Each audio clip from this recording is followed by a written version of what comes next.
The Chaotic Touch of Harmony. By Law-Abiding Pony. Chapter 18. Opening Salvo. Sergeant Black, leader of Alpha Squad, was leaning out of the passenger side door of his M35 cargo truck with the vehicle's radio in hand. "Say again, Command." Captain Pardo was insistent. "I repeat, fall back to Perry Street and set up defensive positions." Black and his squad were just now walking past the intersection of Railroad Avenue and Pearl Street. Most of his soldiers were walking along the sidewalks as they disliked being in the open street, but aside from some thin trees and the occasional car, the sidewalk was hardly an improvement. Visibility was poor due to the dense fog serving almost as concealment all by itself. His troops were about to cross the intersection to reach the next row of buildings when Black called them back on the squad channel. "Eyes up. Something spooked, Command. We're pulling back." The point man was on the crosswalk of the southern part of the intersection and halted as soon as he heard his NCO over the radio. He shouldered his rifle and started slowly backpedaling. The whole operation had been strange right from the start, and if something had Command worried, he felt almost terrified. It was his military bearing that kept him calm, however, and he was almost to the street corner when he felt something wrench his face to the side and a loud cracking sound erupted from right next to him along with the distinctive report of a hunting rifle. The soldier was stunned momentarily, and only when he took his first breath did he realize that the shot had blasted off his mask's filter, and he took in a deep drag of the choking cloud.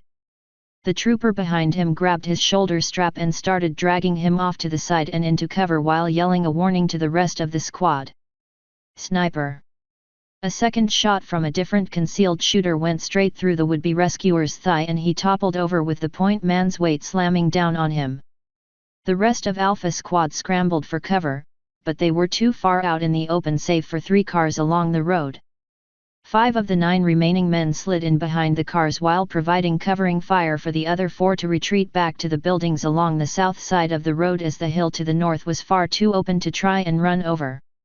The snipers managed to down 1 more soldier before he could make it to the buildings with a ventilated stomach. Black readied his sidearm while shouting into a command channel that was already flooded with the other squad leaders. "I've got unknown contacts. I repeat, unknown contacts. We're pinned down by sniper fire.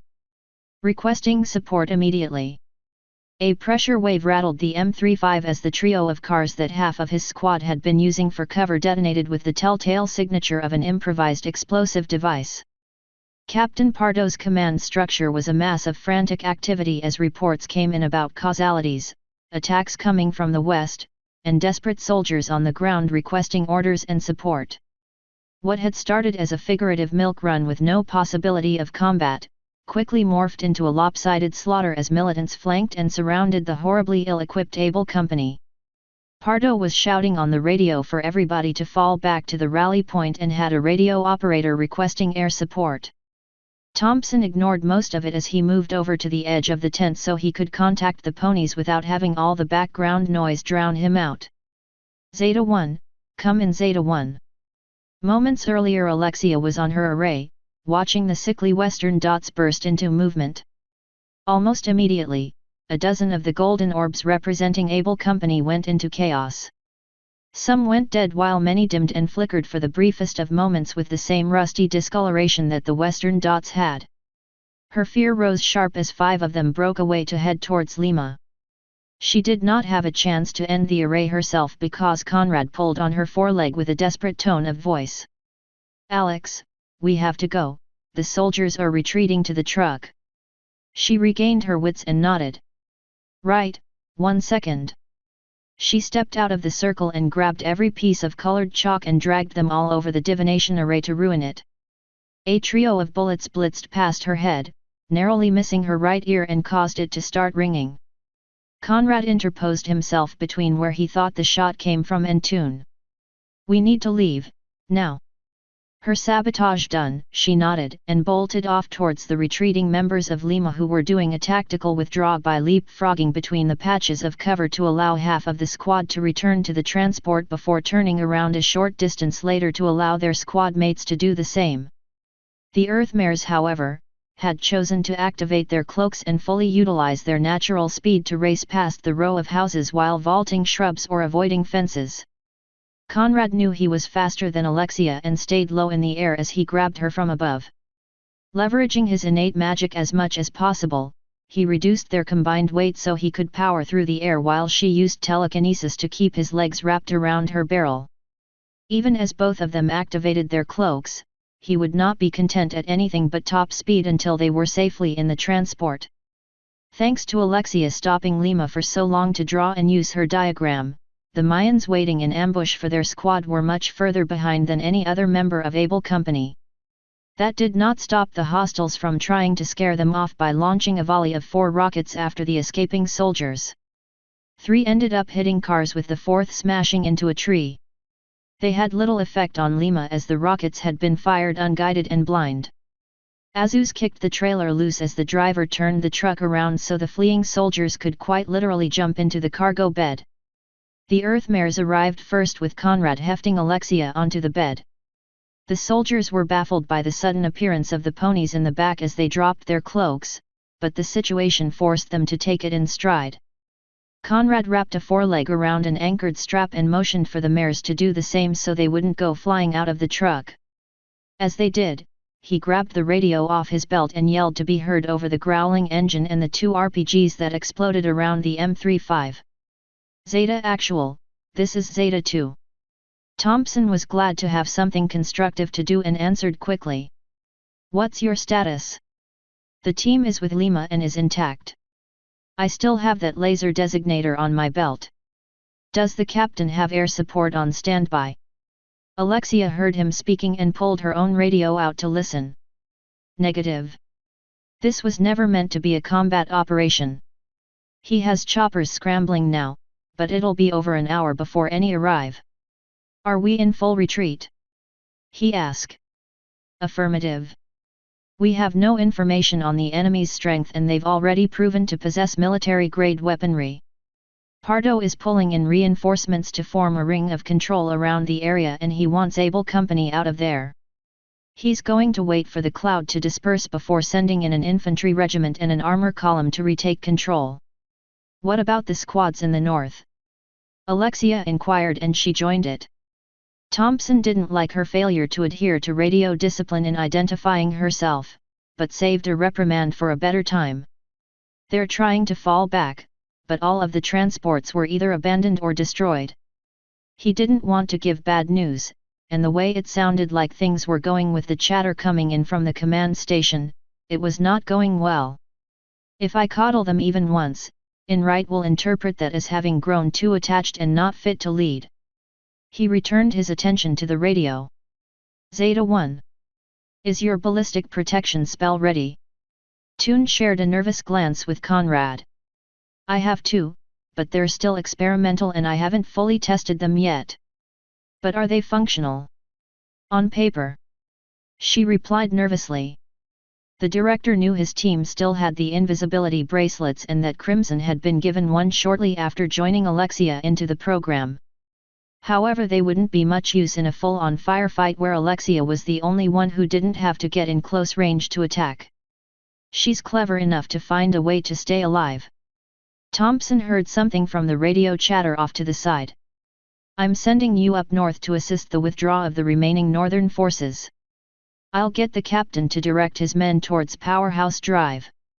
Do what you can to buy time for the men to retreat, then get out yourselves. Toon didn't like it, but knew that was the sort of work she signed up for. Yes, sir. As Thompson got to work trying to convince Pardo of his plan, Lima's transport did not get very far before a pickup truck started barreling down the same street as the transport as it turned onto South Side Belt Route and from there, north along the road to the rally point. Azuz grabbed onto a handhold and leaned slightly over the side of the transport to see the tan truck racing towards them. Alexia and crew watched it too. Did one of ours hotwire that thing and are trying to fall back with us? Azuz couldn't make out any details, but his paranoia was on full alert. I'd love to meet the man who could hotwire a car in less than a minute in full NBC. Lima, get ready to fire on my order. We don't have ammo to burn, so I want you to make every shot count. Toon and the rest of the ponies were forced towards the cabin as the soldiers tried to maximize the number of rifles they could bring to bear. "Don't you have any explosives of your own?" Crimson shouted over the growling engine of the M35. This was a recovery mission only. One of the squad mates yelled back. "We only have our rifles and sidearms with only 2 spare mags for each."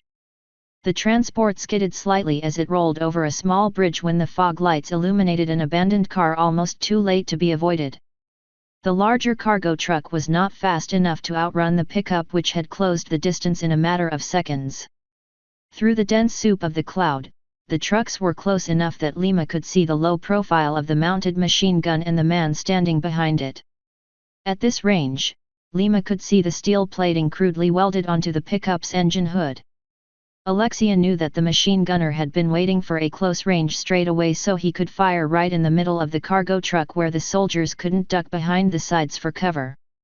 The unicorn only had a bare second to react before both sides opened fire. "Here goes nothing." She formulated her experimental spell and her horn flashed to life to encase the entire rear half of the M35 in a pale azure aura right as the machine gunner opened fire at the same time Lima did.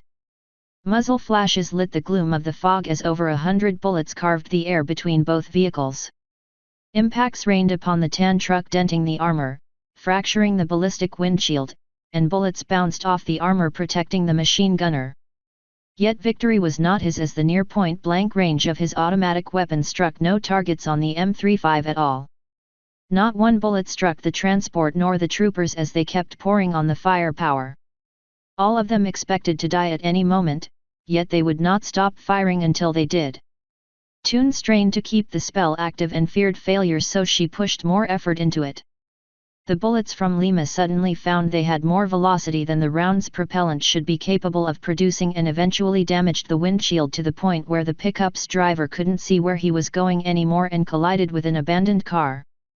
The gunner had been tethered to the floor and was killed as the vehicle rolled over and out of control. All of this happened before the M35 passed the section of road that ran parallel to the highway to the northeast. Azus and the rest of his squad were completely stunned that they had just faced down a mounted machine gun at less than 30 meters with no cover, and was still breathing. Or at least he started breathing again once he released the one he had been holding, and a bump in the road made him grab onto the side. Casualties. His second did a quick head count. All accounted for, Sarge. Azus and many of his men fell back into the bed of the transport, completely shocked they were still alive. How did that bastard miss every shot? The truck hit a bump and he heard things rolling around the floor. He looked down expecting only shell casings, but instead found dozens of bullets intermixed with them. By now, Toon realized no one was shooting at them anymore and dropped the spell. She was breathing heavily from the effort. Hell of a way to field test that. The pale azure tint in the air faded. Azus looked at her with astonishment. "That was your doing." Alexia's reply was interrupted by the driver slamming on the brakes to make the sharp corner onto 9th Street and Pardo calling Azus over the radio. "Lima 1, bunker down and assume rear guard duties. The remaining members of Alpha, Bravo, and Charlie will be retreating along these coordinates." Azus didn't like leaving his brothers in battle to die, so he jumped at the chance to return the favor. The NCO decided to ask Alexia about the spell later. He scanned the area to find the perfect building to do just that. "Affirmative, sir." The M35's driver pulled off into a restaurant when he was able to hear the constant gunfire over the grumbling engine. The sergeant jumped off the truck with his men in tow. "We're setting up in that 2-story investment center." With the 4 ponies following closely, the group of 8 men raced to the front entrance, which was facing the retreating soldiers. The door was already kicked in from the earlier sweep, which allowed them to quickly file inside. The lobby was very open and barely had any support pillars or furniture obstructing the floor. The scattered sofas that were there seemed almost out of place and intrusive to the decor. Before Azus could start giving orders as to what windows to smash open so they could lay supportive fire, Alexia pulled on his sleeve for attention. "Sarge, how much ammo do you have left?" His second had performed an inventory after the machine gun-mounted truck had been dealt with. Barely a clip for each of us. I brought us here so we could try to draw them into close quarters. Toon waved her bracelet at her companions before turning back to the NCO. Close quarters is what we excel at. Take the top floor. As one, her three friends faded from sight in front of the soldiers. We can bring down anyone who enters the lobby, and I can bring you the fallen's weapons and ammo so your men can keep firing from the second story. Conrad and the others reappeared and he spoke with a gruff smirk. They'll never know what hit them. Azuz nodded curtly. Better than my original plan. He addressed his troops. You heard the lady. Take the second floor. Lambert, stay by the stairs to collect the weapons they bring you and dole them out. Now move. As the humans followed orders, the ponies converged on Alexia. Loki, Crimson. Stay by the front door but out of the way of any glass in case the baddies start shooting up the place before running inside. Wait for me to raise the kinetic bleed field before attacking. With the fog this thick our movements might be too readable and I don't want anyone getting shot. Got it, boss. On it, Alex. The mares replied before running over to find a good spot. Toon faced Conrad. I want you ready to pounce from above. Throw them off balance so they don't know where the hits are coming from. Done. He saw a ledge by the second floor's overhang and dashed off to it. The unicorn flipped the two sofas over in her magic and created a wedge shape with a pillar providing the point. It was towards the center of the room and slightly towards the front door. This should be close enough to the door to extend the field over the front half of the room. Azuz and one of his squad mates threw a desk chair at a window that faced the retreating Sodders. The angle of the building gave this room the best view over the roads, but was not quite to the point where this was the only viable room to fire from as his squad took over 3 other rooms. Even though the rooms had good firing arcs, the density of the cloud reduced visibility to the far end of the intersection. It did not take long for the sound of gunfire to start getting close enough that Lima was searching for muzzle flashes. Azuz switched to the squad channel. Make your shots count and recheck your targets to avoid friendly fire. We have to lure them into the building. He received clicks on the radio from the other rooms before he settled down into a prone position and checked his magazine. Damn it, only 7 rounds. I hope those bastards ran out of explosives. He slammed the magazine home and laid his pistol to the side for ease of access. With little else he could do but wait for a target to present itself, he aimed his rifle down range. The ambush had taken a heavy toll on Able Company, but the lack of ammunition is what broke their back. Only the biggest ammunition misers still had the means to effectively fight back, but they were too few and the enemy was far too numerous. That did not mean they were in an uncontrolled route as they started filtering past the investment center. Azuz saw 20 soldiers sprinting away from the oncoming militants. All of them stayed near the buildings on either side so they were a harder target. The enemy was distinctive compared to the black NBC suits the troopers had as they were bereft of any sort of protective clothing. As soon as the first hostile in civilian garb came into view, the NCO took the carefully aimed shot and punctured the militant's right lung. He wasn't even bothering to stay in cover. The NCO's second remarked as he took the next shot to that combatant's diaphragm. Just makes shooting them all that easier. Azuz replied as he slew a third. By now, the hostiles were pouring into the street firing blindly through the fog. Some were even wasting shells by firing shotguns when they weren't anywhere near a target. Lima was ruthlessly efficient in their shots, making sure each person took a separate target and that each shot counted. Some of the hostiles took more than 2 or 3 shots to fully drop, such was the intensity of their frenzied fervor. No matter how many Lima brought down, more still came from the east. As one, the mob took notice of the lone squad that dared to remain defiant and charged in mass. Azuz was down to his last pistol magazine and tried to single out any targets wielding a shotgun as he grabbed the radio. Zeta 1, you've got company.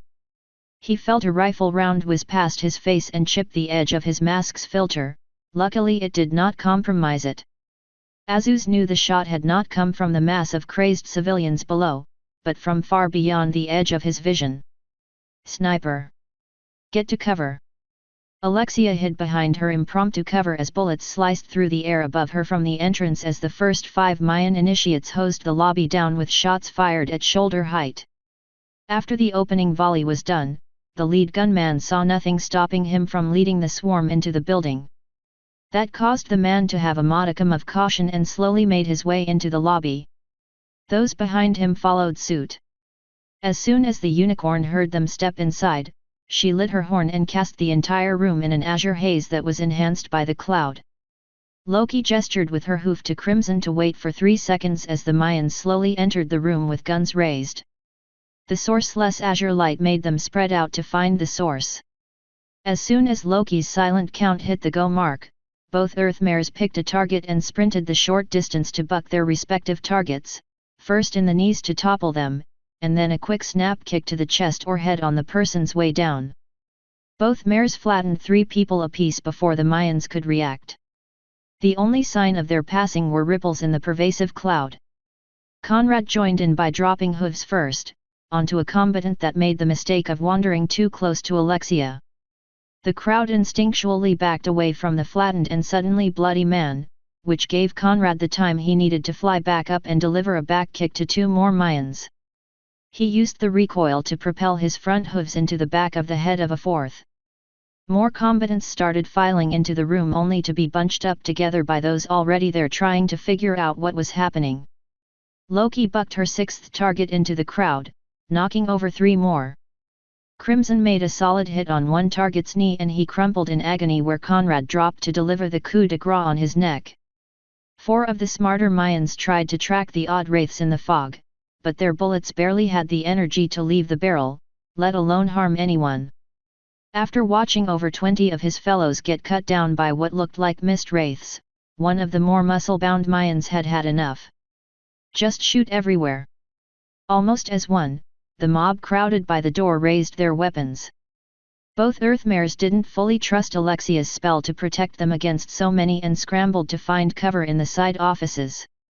Conrad barely had enough time to fly above the oncoming blizzard when the 10 zealots who were in the room and the 20 more facing in from the broken windows outside all turned and fired as one into the lobby. Crimson and Loki managed to run far enough out of the way as Alexia's untested spell was overloaded with the sheer volume of firepower leveled against it. Bullets and buckshot tore into everything. Office windows, chairs, the teller stations on the far end, the divider rope, even the scattered potted plants were rent asunder by the hailstorm of lead. The lone unicorn cowered behind the load-bearing pillar because it was the only thing protecting her as the sofas were shredded apart. The sound of so much lead in the air terrified all 4 ponies, but Alexia managed to keep the spell active throughout it all in a desperate hope that it would still save her. Conrad's mind was screaming at him to go and save her, but he knew if he dropped from his perch he would get cut down almost instantly. After a solid minute of undisciplined fire into the lobby, the Mayans held their fire. The room was in complete shambles. The sofas were little more than broken frames, the pillar had more pockmarks than Swiss cheese, the side offices' thin walls were crumpling on themselves and the teller stations in the back were perforated so badly, many collapsed. Alexia's first reaction was to crack an eye open in dumbfounded shock that she was still in one piece. Her next thought was to activate her cloak. The kinetic spell taxed her down to 73% and falling, but the cloak's crystal held a 10-minute charge and would last as long as she needed it to. Knowing her lover as well as she did, Toon held a hoof towards him to keep Conrad from flying down to retrieve her. He begrudgingly complied and watched her poke her head out from behind the pillar. The spell had only stopped half of all the rounds fired into the room with a quarter of the bullets still snagged in her field instead of dropping to the ground like they were supposed to. The remaining half of the rounds fired in her general direction had been enough to sunder the room as badly as it had. I'm going to have to expand on the volume matrix if I survive this heart attack. Alexia thought to herself as her pounding heart tried to calm down. She dropped the spell and focused on one of the Mayans who just finished reloading his revolver. The weapon was encased in her magic and she aimed it and fired it into the foot of the Mayan in front of the gunman before he could try and stop it. The crowd turned on the man, with the woman with the ventilated foot screeching in pain. What the hell was that, Billy? She aimed her Glock at Billy with no real intent to fire. Toon saw the opening and switched her magic to the Glock and adjusted the aim away from Billy's head and fired it into a third Mayan's shoulder and a fourth one's collarbone. Almost as one, Billy and the hapless woman were surrounded by the comrades with weapons raised. Everyone stopped firing. One of them yelled. Toon singled out the speaker's weapon and adjusted the aim and fired into the leg of a fifth. Before the others could react, she grabbed the rifle of another and had him shoot more in the arm before he was dragged to the ground. The rest of the ponies saw what Alexia was trying to do and crept in close with Conrad hovering over the mob. He took a deep breath to shout.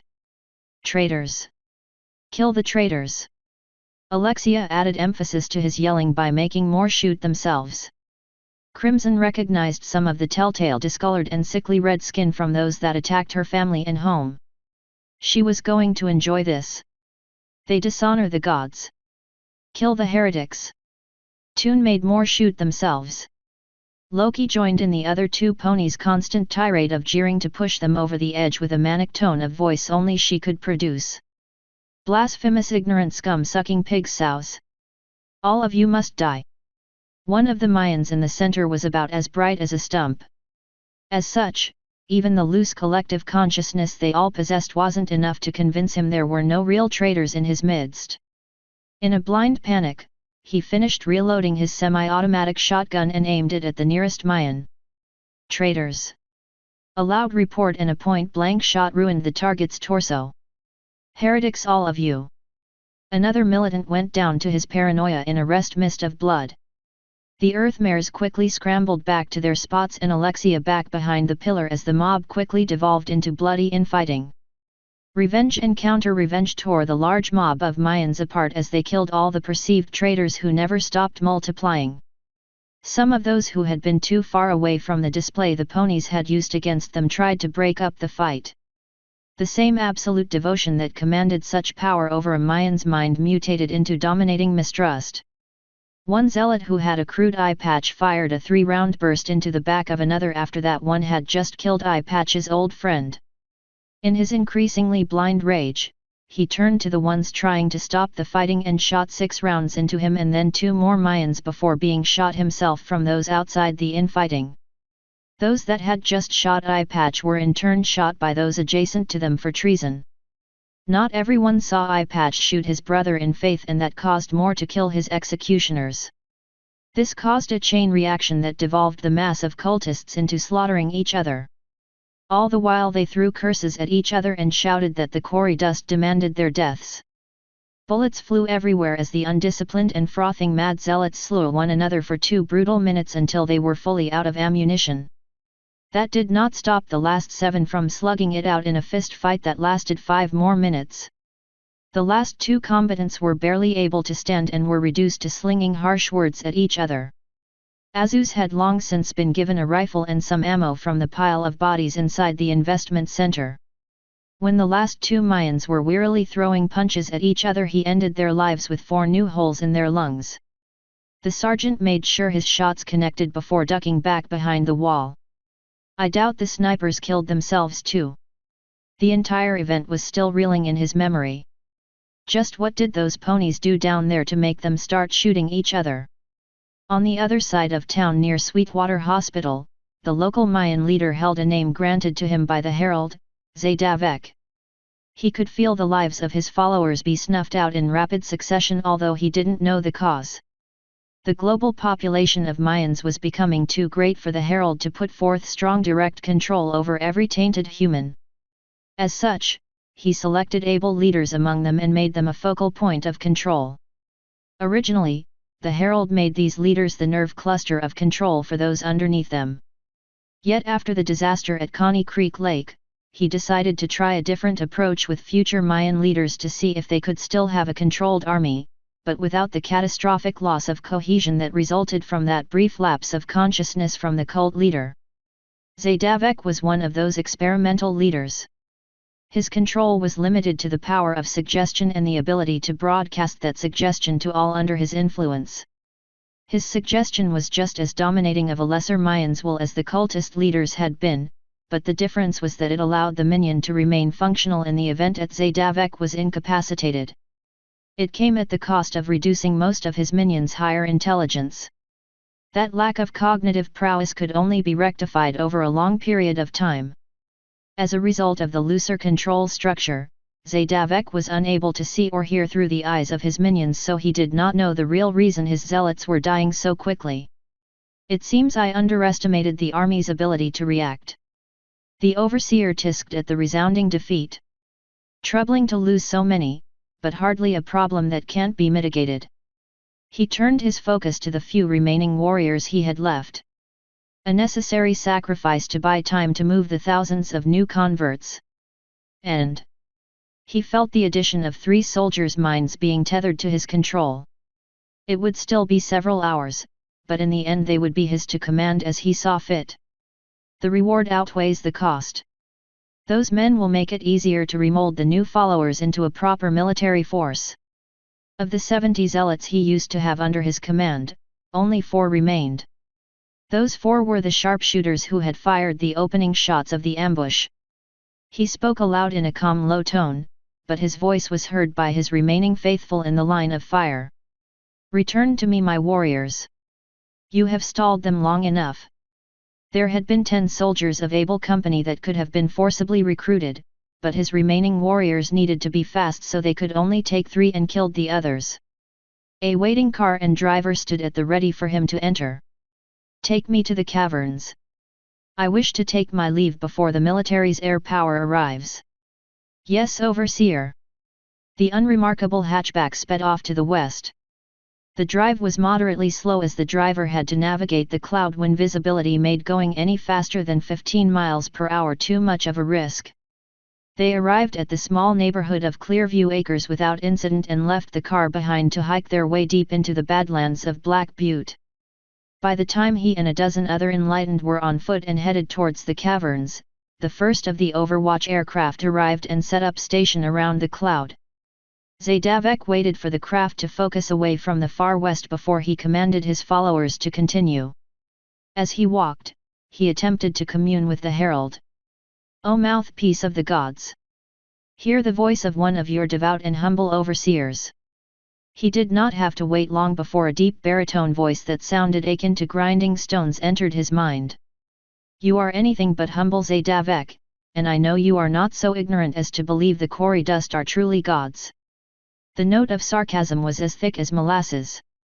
"And yet my loyalty is without question," the overseer stated as fact. "Such as it is with all Mayans," the herald replied flatly. Zdavek didn't want to do this next part, but that same loyalty demanded it of him. "I had hoped to rout the army entirely, but my legion failed. They were slaughtered almost to the last. Do not mourn for them, for they are now in the Corridist's embrace," the herald replied automatically. The overseer grunted his disapproval. "You know that drivel doesn't work on me." "No," the herald said at length. "But it works wonders on your followers.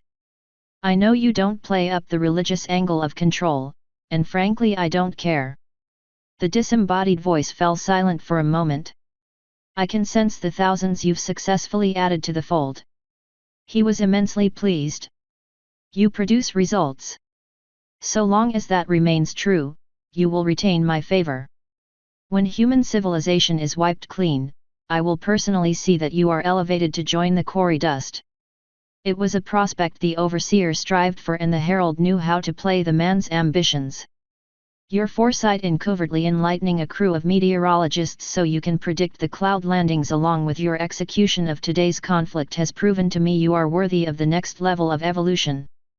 Zdavek felt his right forearm start to heat up as he felt his muscle and bone begin to change.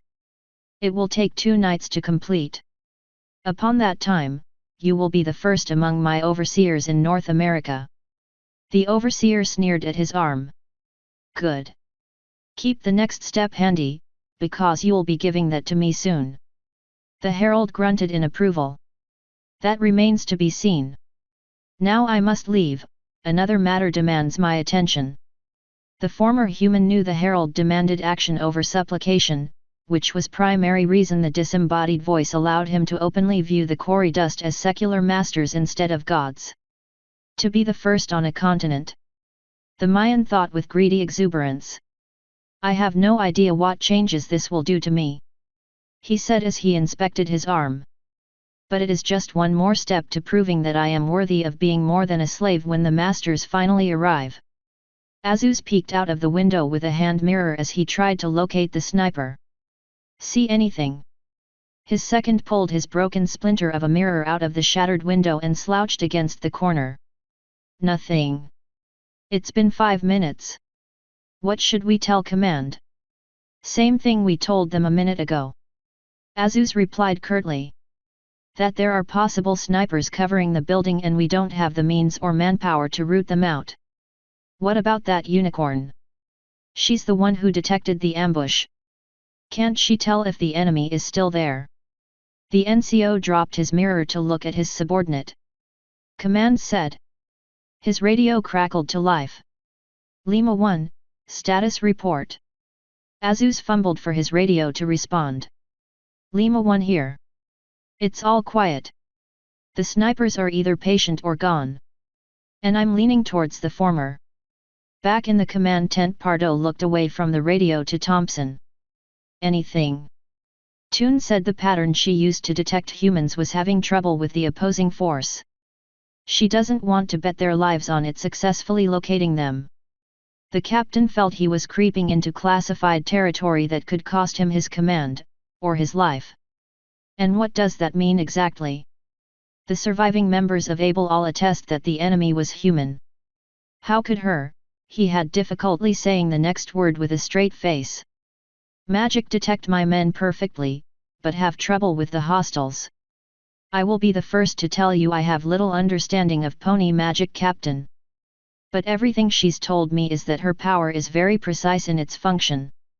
I believe her words were along the lines of, a spell is much like a computer program.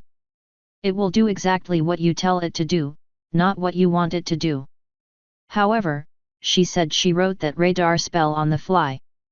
For all we know, she might have created an error or two and the sheer number of people in the area overloaded the spell's ability to detect properly.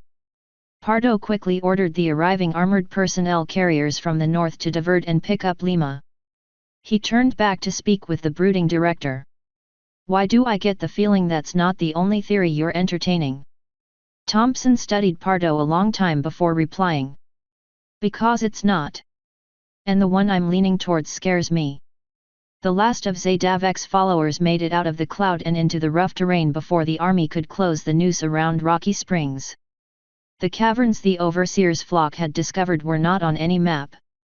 The mouth of the cave he was headed for was barely large enough to allow 2 people walking abreast.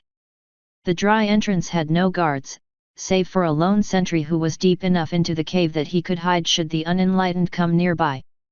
The long-running caverns had no singular large chamber to house a collection of people or supplies, so instead everyone was scattered in a long branching chain all throughout the ground under the butte.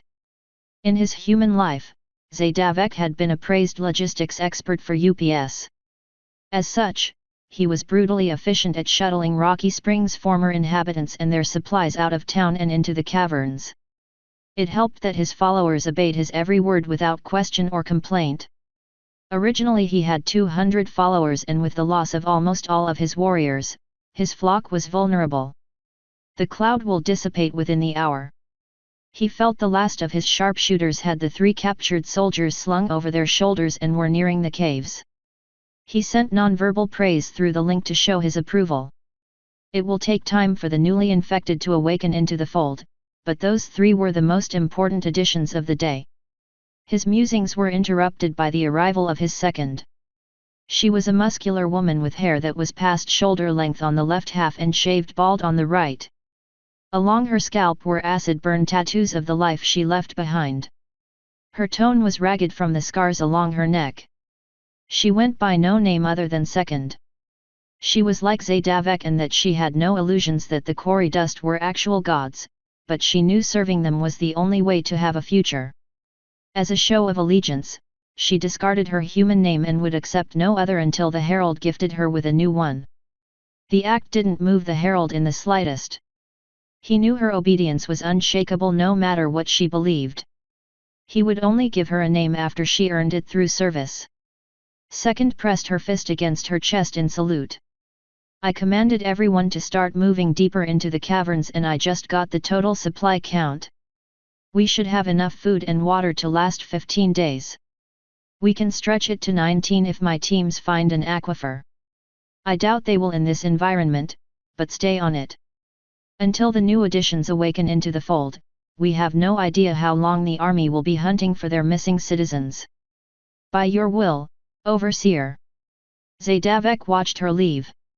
The path ahead was devoid of trash or dropped supplies, but there were noticeable fresh scraps in the stone floor if one looked hard enough. The waning sun's light planted the drab rock into oranges that the Mayan had little care for. He waited until he sensed the approach of his 4 sharpshooters as they neared the entrance. Zadavek stood slightly to one side as the first one turned into the cavern. They carried comatose members of Able Company to be added to the flock. Unique to the sharpshooters, were thick webs of blood vessels showing through the skin along the exterior of their eye sockets. It was the only visual cue of an adaptation that allowed them to see in ultraviolet spectrum. The last sniper of the group went by the nickname Snuff for the permanent wad of tobacco in her lip. She stopped to speak with her master. Overseer. You should know the zealots slaughtered themselves. Zadavek's calm exterior developed into a fierce scowl. They what? Why? Snuff shared his disgust. I don't know, sir. I could only watch what happened from a distance. I didn't want one of the imbeciles shooting me as well. What I do know is that one of the army squads set up a last-stand defense in one of the buildings to buy time for their brethren to escape. Yet as soon as the zealots charged into the building, they stopped. Then they fired a barrage into the main lobby, then they started shooting each other. So you have no idea what could have caused it. He growled. To be fair, sir, none of them were very bright to begin with, that's why they were ultimately expendable in the first place.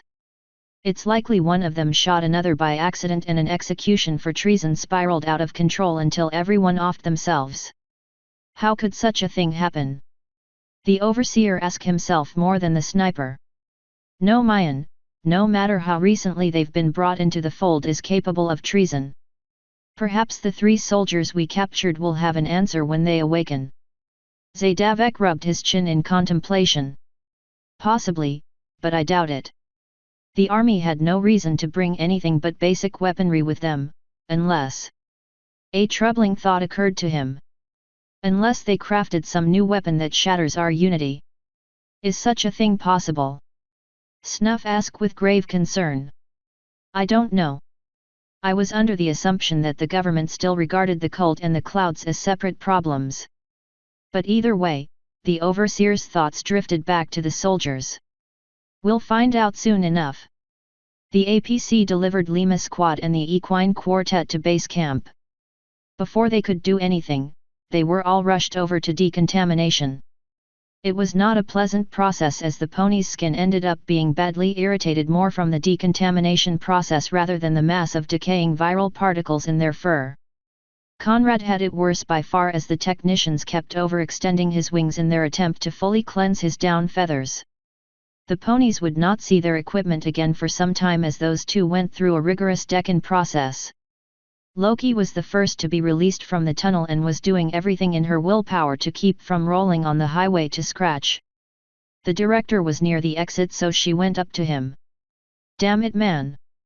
That is the last time I go into one of those clouds. Do you know how insanely itchy I am after that chemical shower they put me through? I swear my coat's faded a little. Thompson sympathized. Try not to scratch though, it will only make it worse. Don't you think I know that? She growled as the asphalt under her hooves was looking increasingly appealing. I honestly don't care how ridiculous I would look doing it, I need to be rid of this itch mad quick. Her eyes darted to one member of Lima Squad who was leaving the second tunnel. Grinning madly, she ran over to him. Hey Victor! Can I get you to do me a favor?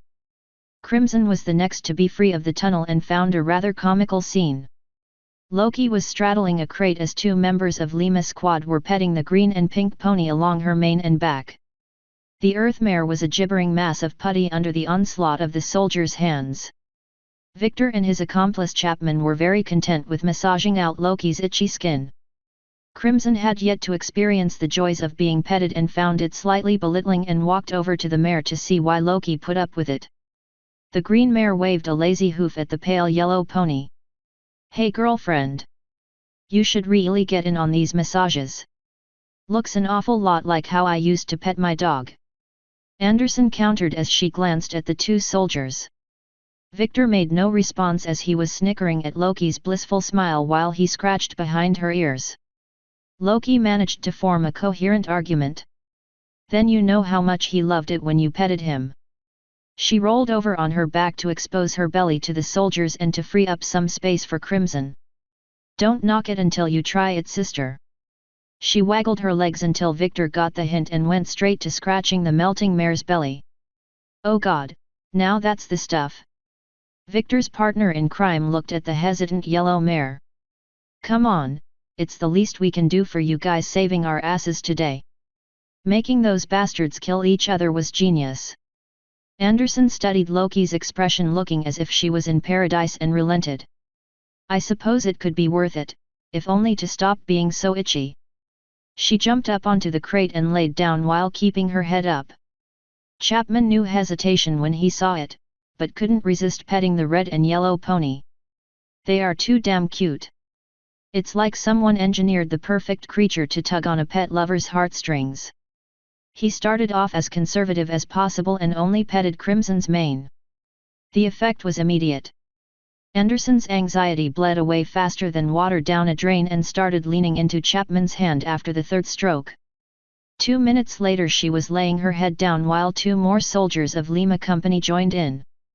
The squad was given an hour to recoup after the day's events, and they were more than content to distract themselves with the mares. Mourning the fallen would come later. By the time Alexia was released from Deccan, a group of 10 servicemen surrounded the Earth ponies. All of them were members of Lima and a few from Bravo. Thompson stood off to the side with a mixture of bemusement and controlled mirth at the scene. Toon expected Loki to be thoroughly enjoying herself, but had not expected Crimson to embrace it so quickly. "Well, I can't blame her. I never knew how much my cat loved being massaged either until I experienced it firsthand." As much as she wanted to join in, she felt obligated to speak with Thompson first and walked over to him. That didn't stop her from using her magic to pull on her skin a bit to try and relieve some of the itchiness. The director pushed himself off the truck he was leaning against. "I heard your bulletproof spells were a rousing success." "Moderately," she granted. "Still got overloaded in the end. Before we get down to business in a debriefing, do you mind telling me how it works?" "From what Sergeant Azuz informs me, it stops enemy bullets while allowing friendly ones to pass through." She rubbed her neck, more for the itch than out of sheepishness. "The spell doesn't distinguish friend from foe. The one I cast in the truck uses telekinesis to generate a monodirectional kinetic field. Bullets going out were sped up and bullets coming in were robbed of all kinetic energy. The one I used in the investment center is something I call the kinetic bleed field. I don't know if I told you this before or not, but magic can act as an energy redistributor. The KBF envelops a large area and latches onto inanimate objects like chairs, tables, even the air itself. I retooled the reactive barriers detection net to search for the signature shape of a bullet or shell casing instead of projectiles already in the air. After that, the spell would know exactly where the bullet would be coming from, and as soon as the bullet was fired, the spell pulls all of the projectile's kinetic energy into the air.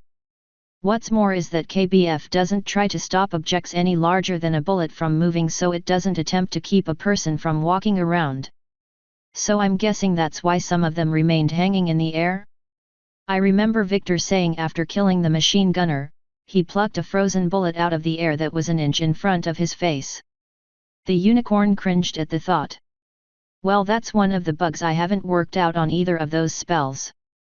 Oddly enough, it's a shared bug that I'm going to have to iron out."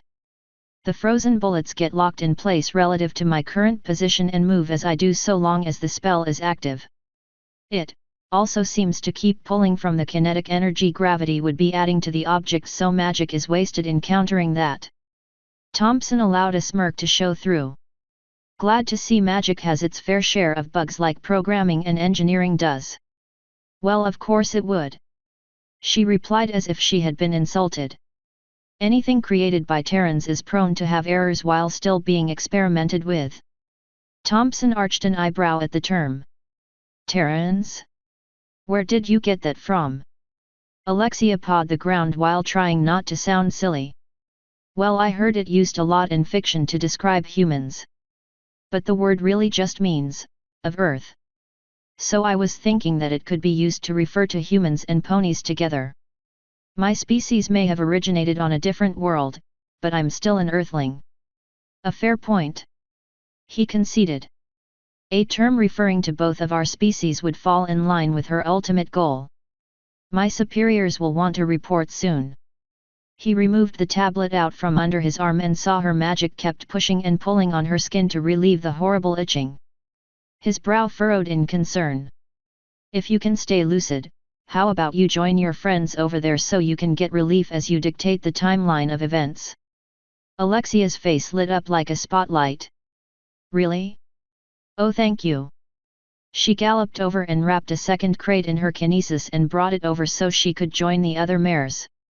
Thompson had no real problems with letting anyone from Able Company listen in.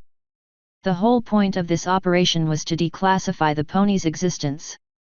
Besides, they seemed to foster affection almost instinctually. If nothing else, they are excellent for morale. True to form, 2 members of Lima almost pounced on the chance to pet a unicorn. The director scoffed at his superior's fears about the charismatic aura. It's quite the double-edged sword. It may bring out the soft side in hardened soldiers, but it also makes the ponies extremely trusting and docile towards those showering them with affection. After several minutes, Thompson came to a startling realization as the soldiers were genuinely happy. These men just lost at least half of their company. No matter how hardened they may be, they shouldn't be able to laugh so soon after the fact. He checked to make sure Toon's horn was inactive, and it shone forth no light. The herd mentality doesn't reach out and affect humans. Bowler's men can attest to that. He brooded over the scene before him. The men had just lost their brothers, but they were able to smile at the mare's antics. To think these equines have the power to blunt the emotional wounds of losing those you care about. This could become a great boon, or might be a sign of something darker. He resolved to have the psychological evaluations of Able Company on his desk by week's end. I won't act on this until I have more information. The director gathered half of his report from Alexia before Conrad was finally freed of the decontamination tunnel. The mare had a force of will that had been fostered by constant spell work that demanded a strong mind in order to wield it. As a result, she was able to fight off much of the tranquilizing effects the 2 soldiers from Charlie's squad was currently inflicting on her. Unfortunately, Thompson would not get a chance to see if stallions were just as susceptible to being petted as well when a lieutenant ordered the soldiers to depart as the next contingent of soldiers arrived to relieve them. Miss Toon, why don't the 4 of you return to the helicopter? We can finish the report on the way back. Alexia clambered off the crate and stretched like a cat to get the kinks out of her joints from sitting on the hard box for so long. Yes, Director. Toon could tell Conrad was itching like crazy and his feathers would be in bad shape if he kept trying to gnaw on the skin to relieve himself of the fierce itching. She padded over to him, nuzzled the Pegasus longingly so he could forget his discomfort for the moment. Come on, Studley, boss wants us in the chopper. We can help relieve the itching in there, without damaging your feathers. He kept his wings extended and the feathers puffed out to try and shake the irritants out of them. It would save on preening time. As they started to end the nuzzle, he whispered into her passing ear. How are they? Alexia had checked on the twins right after the APC picked them up, along with before and after the Deccan tunnel. The expectant mother needed no excuse to use inner sight to see them, and at being given one she promptly cast it again. Conrad breathed a sigh of relief at seeing her smile while her vision was upon herself. They're perfectly fine. Her horn dimmed and her eyes opened back up to the father. And as strong as ever. All 4 ponies started to leave, but Thompson held Crimson back. We need to talk in private, he said calmly as he pointed at a secluded part of the camp which was behind the transports that would have been used to carry the citizens of Rocky Springs. Anderson glanced to her friends who waved her to join them, but Thompson gestured to them that he needed to speak with her.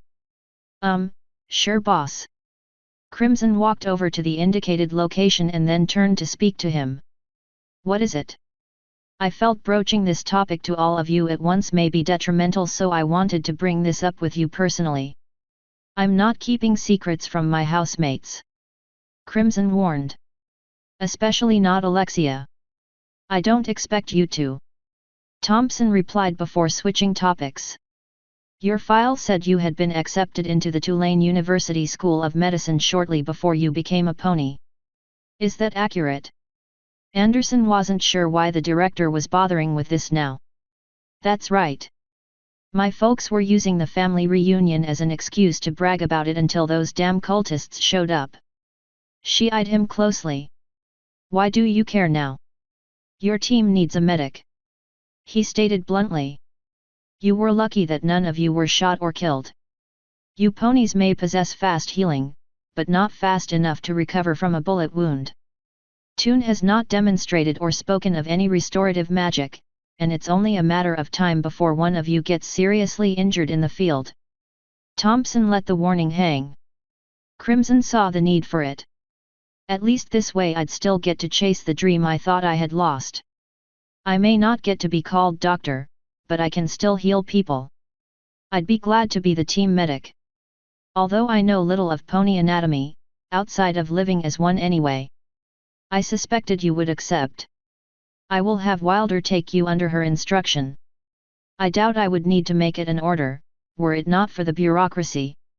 From what I gather, she is quite fond of you four. Anderson hummed. It seems most people at the ranch are like that. Although I think it's just because we're Toon's inner circle. She groaned at herself. That sounded way more menacing than I wanted it to. She addressed the director. I won't deny that I have been worried about that. I might get Wilder to give me some tips on how to be a midwife for Alex. Loki may be all about being an aunt, but that also means I'm going to be one too. Her introspective created a long pause to which Thompson was willing to give her time for. There may not have been any sort of formal wedding or even a Vegas-style one. But the four of us are bound as closely as can be, and I love them for it. Her thoughts drifted to the compact they had made 2 weeks ago, and the sense of belongingness she had felt. Clinically, she knew exactly why she had felt that way. I don't care how deeply I'm affected by the herd mentality. It's a part of who I am now, and like Alex always says, the human condition always changes. And I choose to breathe.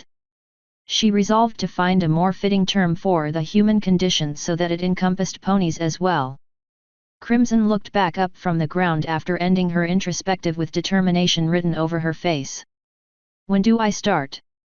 First thing tomorrow.